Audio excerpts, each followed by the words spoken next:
Un, dos, tres, toma 500.000. Esperemos que haya merecido la pena esta tontería de aquí de...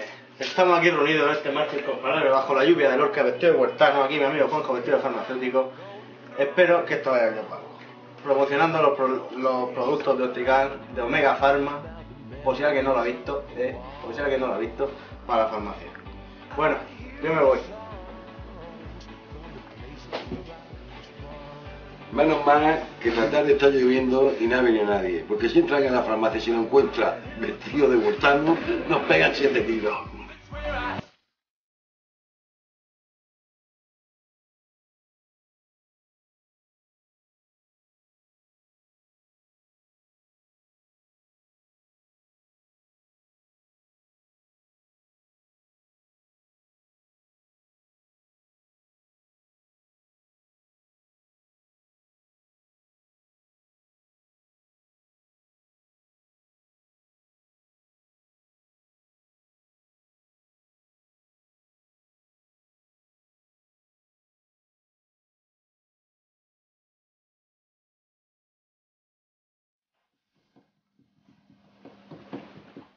Y ahora pues ya empezó el juego, se llama Farmagame, gestión de farmacia.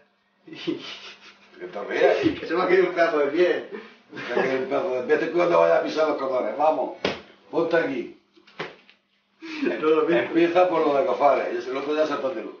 Tenemos este producto que son las gotas francesas, que también son de la firma Optical, que si usted se lo va a aplicar en el ojo y le va a hidratar fácilmente, es una loción, le va a hidratar muy bien y se va a quedar estupendamente. Y le va a dar una transparencia en la mirada importante, que puede usted triunfar con ella. Esto ha sido uno de los medicamentos más vendidos en Francia en los últimos 60 o 70 años y realmente se ha vendido mucho para el tema de actrices, de teatro y de cine y de todo eso. Y esto es una cosa que le puede ir muy bien porque hidrata muy bien. Está a base de esencias florales y funciona.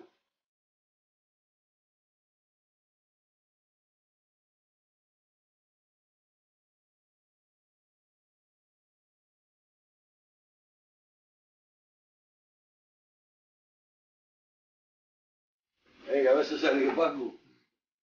Ya no la ves más, ¿eh? Le voy a pegar un cepazo a la cámara esta.